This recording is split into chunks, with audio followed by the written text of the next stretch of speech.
क्यों कल दुर्भाग्यवश भारत का तेजस दुबई एयर शो के अंदर क्रैश कर गया। क्रैश करने की बाद की कुछ तस्वीरें इस प्रकार से हैं, उड़ने से पहले तेजस की तस्वीरें कुछ इस प्रकार से हैं और इसमें हमारे विंग कमांडर नमन श्याल शहीद हो गए। आज के सेशन में जिक्र है इस हेडलाइन का कि यह घटना कैसे घटित हुई, साथ-साथ जिक्र है इस बात का कि इस घटना पर पाकिस्तानियों ने कैसे जश्न मनाया और साथ ही उस चर्चा का कि यह आफ्टर ऑल घटना घटित क्यों हुई। आइए शुरू करते हैं। मेरे प्यारे साथियों, दुबई हर साल एयर शो, हर दूसरे साल एयर शो आयोजित कराता है, जहां पर दुनिया भर के देशों को आमंत्रित किया जाता है कि वो आए, आकर के अपने फाइटर जेट्स के बारे में, हवाई जहाज के बारे में, जो भी उनके पास ऐसा है जो हवा में करतब दिखा सके, हवा में उपयोगी हो, चाहे फाइटर जेट हो, चाहे कमर्शियल व्हीकल हो, वो आकर के अपना शो रखें। दुबई इस काम के लिए हर साल हर दूसरे साल एक एयर शो आयोजित करता है और इसका इतिहास 1989 से भी दिख रहा है। 2025 में ये हुआ है, 2027 में भी ये होने वाला था। ठीक है। इस एयर शो के अंदर भारत की तरफ से तेजस पार्टिसिपेट करने गया था। 17 से 21 नवंबर तक ये एयर शो होना था और इस एयर शो के अंदर भारत भी पार्टिसिपेट करने गया था और यहां पर 1500 एग्जीबिटर्स थे, 200 से ज्यादा एयरक्राफ्ट थे, 450 से ज्यादा ग्लोबल विजनरीज यहां पर आए हुए थे। दुबई के एयर शो के अंदर मतलब जो खरीदार थे, लगभग 1.5 लाख से ज्यादा खरीदार यहां पर फ्लाइट्स के लिए आए हुए थे। बहुत सारे देशों ने अपने पवेलियन यहां पर लगाए हुए थे, जिनमें Canada, Florida, France, UK, Germany, ये तमाम देश, उसमें भारत, पाकिस्तान, ऑस्ट्रेलिया, अमेरिका, ये सब भी शामिल हैं। यानी एक प्रकार से ये वो जगह हुई, ऐसे समझिए कि आप कहीं गाड़ी खरीदने जाते हैं तो शोरूम जाते हैं, लेकिन फ्लाइट, हवाई जहाज खरीदने जाना हो, देखने जाना हो कौन सा हवाई जहाज बेहतर है, तो ऐसी चीजों के लिए एयर शो आयोजित किए जाते हैं। भारत के अंदर भी जब डिफेंस एक्सपो आयोजित होता है तो अमेरिका अपना जहाज भेजता है, रूस अपना जहाज भेजता है, दुनिया भर के देश अपने जहाज भेजते हैं। उद्देश्य ये होता है कि यहाँ आकर के हम शो दिखाएंगे, हम अपने करतब दिखाएंगे, हम बताएंगे कि हम किस तरह से बेहतर हैं, अपना प्रोडक्ट शो करेंगे, डेमोन्स्ट्रेट करेंगे, खरीदारों को समझ में आता है तो अच्छी बात है। भारत भी अपना फाइटर जेट तेजस लेकर गया था। अब आपके दिमाग में प्रश्न आ सकता है कि तेजस क्यों लेकर गया था? क्योंकि तेजस भारत ने खुद बनाया है। हमारे पास तो बहुत सारे फाइटर जेट्स हैं, जनाब, वो हमने परचेज किए हुए हैं। ये हमारा अपना इंडिजीनियस हिंदुस्तान एरोनॉटिक्स लिमिटेड द्वारा बनाया हुआ तेजस है। 4.5 जनरेशन का है। जिस जिस जनरेशन का राफेल है, उसी जनरेशन का हमने खुद से बनाया हुआ एक फाइटर जेट है और इसको हम शोकेस करने के लिए लेकर गए थे। 3 फाइटर जेट हम वहां पर पहुंचे थे। ये मिनिस्ट्री ऑफ डिफेंस के द्वारा दी गई जानकारी है 16 नवंबर की। बाकायदा ये बताया हुआ है कि एचएएल, डीआरडीओ, कोरल टेक्नोलॉजीज, ये सब चीजें हैं जो यहां पर जा रही हैं। बताया गया कि यहां पर 4 प्राइवेट कंपनीज भी जा रही हैं। इस तरह से हमारे यहां पर 3 एलसीए तेजस जाएंगे डेमोन्स्ट्रेट करने के लिए, जो कॉम्बैट एक्टिविटीज दिखाएंगे और सूर्य किरण जो है वो एरोबेटिक एक्टिविटीज यहां पर दिखाएगा। इस तरह से हम अपनी टीम लेकर गए। हमने बाकायदा अपना पवेलियन, यानी कि एक पूरा शोरूम लगाया यहां पर, ऐसे समझिए। यहां पर मिनिस्टर ऑफ स्टेट्स जो हैं वो भी पहुंचते हैं। एचएएल के द्वारा इस जानकारी को पब्लिक भी किया जाता है कि साहब हम यहां पर आ गए हैं और हमारा कार्यक्रम बढ़िया से चल रहा है। ठीक है। डिफेंस प्रोडक्शन इंडिया के द्वारा इसको दिखाया जाता है और देखिए ये बहुत बड़ी बात है।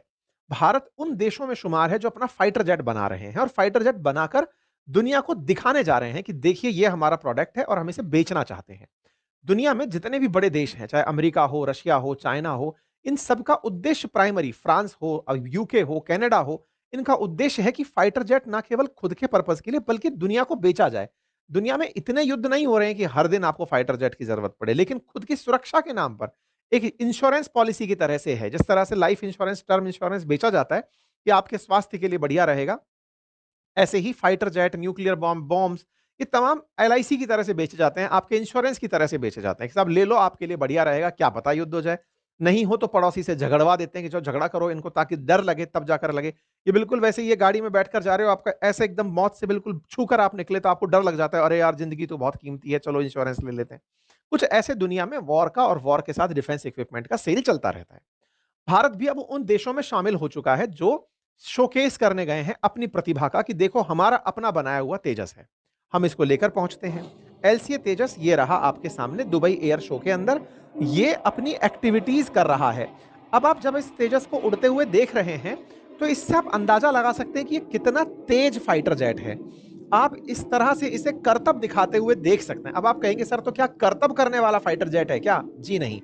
इस घटना को मैनूवरिंग कहते हैं। मैनूवरिंग का मतलब है जब डॉजर फाइट हो रही होती है, डॉजर हेड मीटिंग हो रही होती है किसी दुश्मन के फाइटर जेट से आपकी, तो आपको वहां से बच के निकलने के लिए कई टैक्टिक अपनानी होती हैं। अगर दुश्मन का फाइटर जेट सामने है या दुश्मन ने आपको टारगेट करते हुए मिसाइल चला दी, तो उससे बचने के लिए फ्लाइट को बहुत ज्यादा बार घूमना पड़ता है।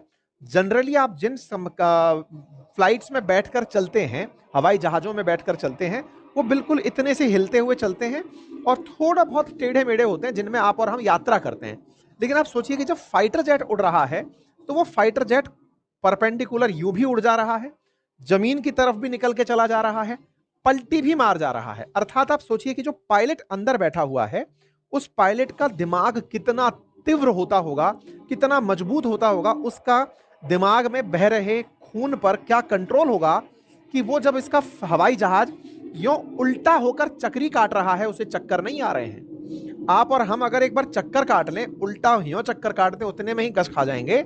यहां पर ये जो देख रहे हैं इसको उल्टा ग्रेविटी के खिलाफ चलते हुए, ये विमान से ज्यादा पायलट की काबिलियत भी दिखाता है। पायलट कितने मजबूत दिमाग का है। इसीलिए एयरफोर्स के पायलट्स को बहुत ही मतलब प्रोफेशनल पायलट्स में शामिल किया जाता है। कहा जाता है कि बहुत ही क्षमता वाले पायलट्स हैं, क्योंकि इनके पास दिमाग की बहुत तीव्र इच्छा शक्ति होती है। ये उस स्थिति में भी इनका दिमाग नहीं चकराता।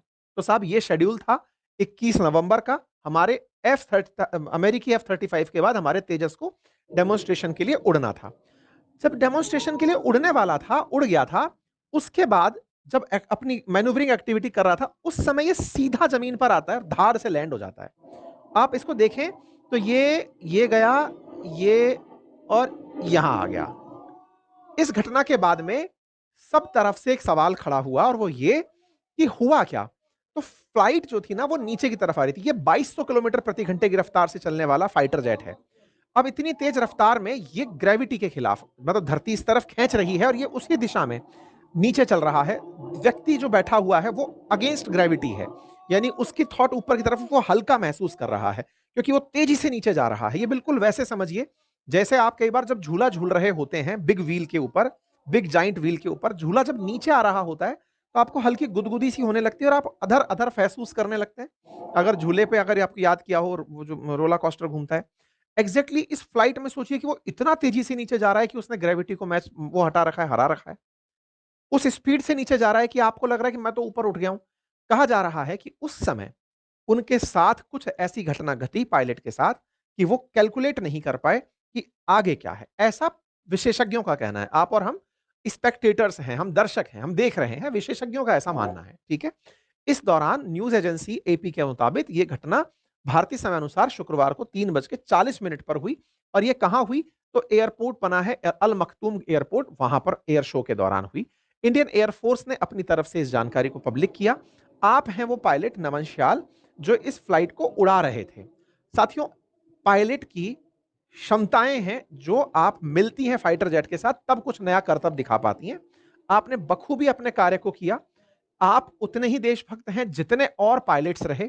इसके पीछे का तर्क यह है साथियों, क्योंकि आज हम युद्ध में ही महारत दिखा करके देशभक्ति प्रूव नहीं करते, अपितु अगर हमारे देश के फाइटर जेट्स दुनिया के देश खरीदते हैं तो भी हम देश की ही सेवा कर रहे हैं। आप और हम भी देश की सेवा में ही लीन हैं। ऐसे में आपने दुबई एयर शो में जाकर अपना कर्तव्य दिखाया। आपने फाइटर जेट की काबिलियत लोगों के सामने डेमोन्स्ट्रेट करी। इसके लिए आपकी हमेशा सराहना रहेगी। अब मशीनों में दिक्कत थी या फिर आपके साथ कोई स्वास्थ्य दिक्कत थी, अब ये आने वाले समय में, क्योंकि जांच एजेंसीज ने कोर्ट ऑफ इंक्वायरी बिठा दी है, जांच किया जाएगा कि आफ्टर ऑल क्या गड़बड़ थी। लेकिन कुल मिलाकर के एक प्रतिभा को भारत ने खो दिया। नमन श्याल हिमाचल प्रदेश के रहने वाले थे।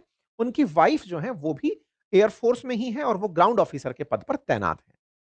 अब यहां पर हमारे रक्षा मंत्री की तरफ से, लीडर ऑफ अपोजिशन की तरफ से, सबकी तरफ से ट्वीट्स और मैसेजेस आने शुरू हुए। दुबई एयर शो 2 घंटे के लिए उस समय रोक दिया गया, फिर उसको पुनः बहाल कर दिया गया। ये उस मौके की तस्वीरें हैं जहां दुबई एयर शो के अंदर ये दिक्कतें हुई थी।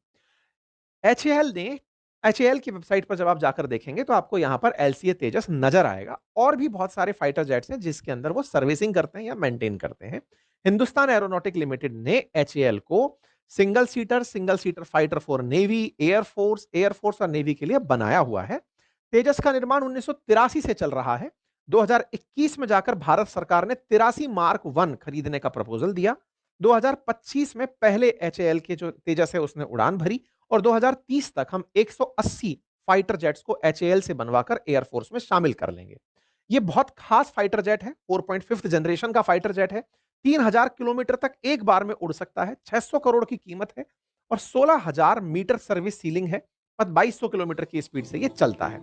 इसी फाइटर जेट में देश के प्रधानमंत्री ने आज से 2 साल पहले, एग्जैक्ट 2 साल पहले बैठ करके देश को दिखाया था कि हमारा स्वदेशी फाइटर जेट कैसा है।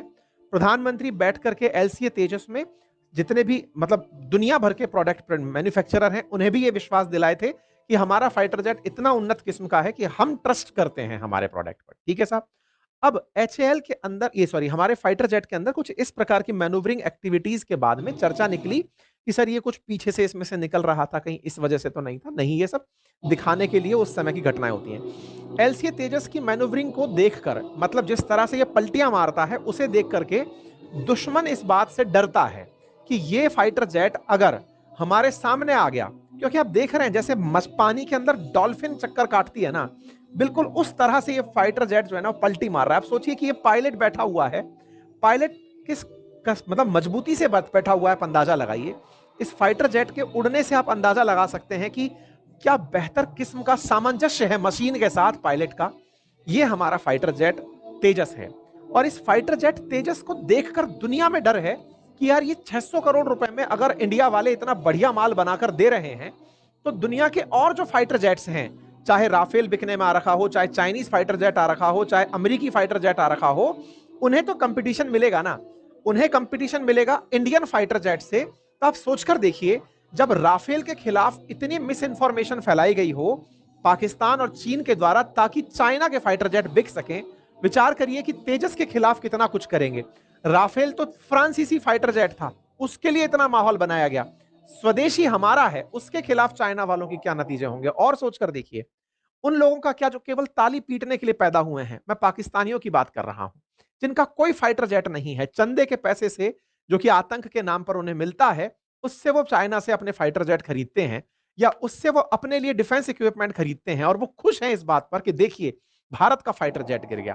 पाकिस्तानियों की जो खुशी है उसका भी इलाज अभी हम करेंगे, लेकिन फिलहाल के लिए समझिए कि कारण क्या है, नेगेटिव जी फोर्स क्या है। अर्थात सिन में मतलब होता यह है कि जब आप ग्रेविटी की दिशा में चल रहे होते हैं तो अगेंस्ट ग्रेविटी जो फीलिंग है जिसके चलते चक्कर और धुंधलापन आता है, उसे एक मेजर रीजन माना जा रहा है। खैर, चर्चा आई कि साहब पायलट यहां से बाहर क्यों नहीं निकल गया। देखिए तमाम प्रश्न है। तेजस पिछले साल भी एक बार क्रैश हुआ था, तब जो पायलट इसमें सवार थे वो यहां से इजेक्ट हो गए थे, और इस तरह से जो सीट्स होती हैं वो इजेक्ट करने के लिए होती हैं। ये पिछले साल का एक दृश्य है जिसमें पायलट इजेक्ट कर गया था। पिछले साल तेजस पहली बार क्रैश हुआ था। जिस सीट की वजह से क्रैश हुआ था उस सीट वाली कंपनी ने भी अपना विज्ञापन किया था। प्रत्यक्षदर्शी ने बताया कि उस समय शायद उन्हें निकलने का अवसर नहीं मिला, इसलिए हुआ। पाकिस्तानियों की चर्चा कर लेते हैं। ये पाकिस्तानी ऐसा पाकिस्तानी तेजस को तंदूर से कंपेयर कर रहे हैं। पाकिस्तानियों की खुशी मतलब संभाले नहीं संभल रही है। ये बिल्कुल वही है, हम खुद नहीं कुछ कर पाए उसका हमें गम नहीं, लेकिन दूसरा हमसे आगे निकल गया और अगर वो फेल हो गया, वो थ्री इडियट वाली फिल्म का वो है भाई, हमारा दोस्त अगर टॉप कर जाए तो दुख होता है ना। अब सोचिए कि जिसको टॉप की अपेक्षा कर रखी हो कि यार ये तो बहुत आगे चल रहा है, और वो गिर पड़े, तब तो हम सोच ही इस दिन के लिए रहे थे कि तुम कब गिरोगे। पाकिस्तानियों की खुशी उनकी मानसिकता, उनके इस तरह के ट्वीट से, उनके सोशल मीडिया प्रेजेंस से साफ दिखती है, और उसमें वो इस तरह से दिखा रहे हैं कि अब ये एक और फिल्म इस तरह की लेकर आएंगे कि देखो तेजस ने इस तरह से लोगों की जान बचा ली थी। मेरे प्यारे साथियों, हमारे देश में शहादत चाहे विज्ञान के नाम पर वैज्ञानिकों की हो, चाहे हमारे ऑफिसर्स की हो, उसे कंसीडर करने में कभी कमी नहीं बरती जाती। एचएएल के तमाम वैज्ञानिकों ने इतनी जबरदस्त एक मशीन बनाई, और उन्होंने जो सेक्रीफाइस किया इसको बनाने में, उसे देश हमेशा याद रखेगा। केवल पाकिस्तानियों के ट्रोलिंग से अगर हम ये सोच लें कि साहब हम तो क्या ही कर रहे हैं, ये वही वाली चीज है कि एक बार चाइना वाले सामान के लिए दुनिया कहा करती थी, चल जाए तो मतलब चीनी सामान के बारे में कि पता नहीं कल तक मिलेगी या नहीं, है ना। चीनी माल का मतलब ये होता था कि टिकाऊ नहीं है, लेकिन धीरे धीरे चाइना ने अपने काम को अच्छा किया, आज वो अपने आप को बहुत आगे तक ले गया। आज भारत की कंपनी है, अपने स्तर पर अपने लिए प्रोडक्शन कर रही है। आज हम अगर इन्हें अवसर नहीं देंगे तो दुनिया के देश कैसे अवसर देंगे, और अगर हम ही इनके सेल्स और परचेज नहीं करेंगे तो कोई और देश इनको परचेज क्यों करेगा। खैर, पाकिस्तानियों का एक वीडियो वायरल हो रहा है जिसमें एक पत्रकार इस बात से बहुत खुश हो रहा है कि एक पाकिस्तान की भारतीय पायलट फाइटर जेट गिर गया है, उसका पायलट मर गया है। ये इनसे इनके अंदर का जो जीरो जर्नलिज्म है वो दिखाई देता है। पर कोई बात नहीं, अब हम इन्हें तार्किकता के साथ जवाब देते हैं। पहला, जिसे दुनिया का मसीहा माना जाता है F-35, उसकी फहरिस्त लंबी है, लगभग हर साल वो एक बार गिरता है। अमेरिका के अंदर सबसे ज्यादा जो चर्चित फाइटर जेट F-35 है वो हर साल गिरता है। पाकिस्तानियों, हंसो अपने अब्बा पे। दूसरे अब्बा के बारे में भी बताते हैं। पाकिस्तानियों को जो सबसे ज्यादा पसंद है चाइनीज फाइटर जेट, वो अब तक 300 बार से ज्यादा गिर चुका है। पाकिस्तानियों के लिए जो जेएफ पाकिस्तानी जेएफ जो पाकिस्तान ने चाइना के साथ मिलकर के यूज किया हुआ है, वो 7 बार गिर चुका है। तेजस का अब तक का रिकॉर्ड 2 बार गिरने का है, पिछली बार 1 साल और इस बार 1 बार। मेरे प्यारे साथियों, फाइटर जेट्स मशीनें हैं, बनेंगी, यूज में आएंगी, खराब होंगी, बर्बाद होंगी। ये बनी ही इसलिए हैं, इन मशीनों का उपयोग किया ही इसलिए जा रहा है कि ये बनेंगी और बर्बाद होंगी। ये बात भारत ने भी गलत तरीके से प्रेजेंट की थी ऑपरेशन सिंदूर के दौरान। अगर भारत चाहता तो वो डे वन पे ही बताता कि हमारी ये मशीन गिरी है या नहीं गिरी है। हमें उस बारे में जिस तरह से हमने अपने आप को अजय दिखाया कि हमको साहब कोई नुकसान ही नहीं हुआ है, उससे इन लोगों को लगा कि हम इस बात को छुपा रहे हैं। जबकि युद्ध की ये टैक्टिक होती है कि आप अपने नुकसान को इसलिए नहीं ओपन करते हैं, दुश्मन को इस पे साइकोलॉजिकल एडवांटेज ना मिले। जबकि इन लोगों ने 8 तक फाइटर जेट गिरा दिए, इस बात की खुशियां मना ली। ये लिस्ट है साथियों, दुनिया मिलकर के भारत के खिलाफ, पाकिस्तान के साथ मिलकर के फर्जी खबरें फैलाई थी, उसकी खुद रिपोर्ट यूएस ने बाहर निकाल दी है। पर कोई बात नहीं, चाइना और पाकिस्तान खुश रहें, हम लगातार इस पर आगे बढ़ते रहेंगे। लेकिन इस बीच में हमारे कई भारतीय भी ऐसे हैं जो भारत की सांस्कृतिक परंपराओं की मजाक उड़ाते हुए कह रहे हैं कि साहब मिर्ची और नींबू लगाने से तो यही हाल होता होगा। मुझे इन लोगों की सोच पर तरस आता है कि ये इस तरह से भारत की मशीन को, भारतीय पायलट्स को पाकिस्तानी फ्रेम में सजा कर परोस रहे हैं। ये देश के लिए साहस बढ़ाने वाला नहीं है। हमारे देश की संस्कृति है, हमारी सांस्कृतिक विरासत है। हम अपनी चीजों को इसी तरह से, अगर कोई भी गाड़ी नई लेकर आते हैं तो उन्हें उसी तरीके से शस्त्र पूजा होना, गाड़ियों के भगवान के सामने ले जाकर के उनका पूजन करना, यह हमारी सांस्कृतिक विरासत है। लेकिन कोई नहीं, कईयों का दिमाग या दिवालियापन है और उन्हें वही दिवालियापन मुबारक। फिलहाल के लिए तमाम जांच के विषय हैं। ऑयल लीक पर एक तगड़ी चर्चा चल रही है कि साहब इसमें से कुछ ऑयल लीक हो रहा था, पाकिस्तानियों ने ये उड़ाया ताकि भारत के इस फाइटर जेट को कोई खरीदने में इच्छा ना जताए, क्योंकि बहुत सारे देश ऑलरेडी हमारे इस फाइटर जेट को खरीदने में इंटरेस्ट दिखा चुके हैं। Malaysia, Argentina, Egypt, Nigeria, Philippines, तो दुनिया के कई देश चाहते हैं कि भारत के इस फाइटर जेट को कोई और ना खरीदे, इसीलिए एक फॉल्स प्रोपोगेंडा फैलाया जा रहा है। फिलहाल ये कोर्ट ऑफ इंक्वायरी का विषय है, लेकिन हाँ, हम अपनी टीम पर गर्व करते हैं, हम अपने सैनिकों पर गर्व करते हैं और हमारे वैज्ञानिकों पर गर्व करते हैं। और हम अपने वैज्ञानिकों से आप उम्मीद करते हैं कि हम 5th जनरेशन फाइटर जेट भी और उन्नत किस्म का बनाएंगे। और ये फेलियर्स, चाहे सेना के लिए लड़ाई के अंदर अपने विमानों का गिरना हो या फिर इस तरह से मशीनों का फेल होना हो, ये तो पार्ट है। चंद्रयान पर जाने से पहले भी विफलताएं हुई हैं। दुनिया में कौन सी चीज पहली बार में सफल हो गई है? चलिए, फिलहाल के लिए इतना ही। बाकी आप लोग इस विषय पर क्या सोचते हैं, अपनी राय जरूर रखें कमेंट बॉक्स के अंदर। चैनल पर नए हैं तो सब्सक्राइब कर लें। हमारी पुस्तकें उत्तर प्रदेश पीएसआई के लिए, जनरल साइंस एंड टेक्नोलॉजी के लिए हमारे अपने नोट्स अपनी पाठशाला एप्लीकेशन पर उपलब्ध हैं। हिस्ट्री, ज्योग्राफी, पॉलिटी, इकोनॉमी का कंप्लीट कोर्स मेरे एप्लीकेशन पर उपलब्ध है। अपनी पाठशाला पर आप उसे एक्सेस कर सकते हैं। Thank you so much.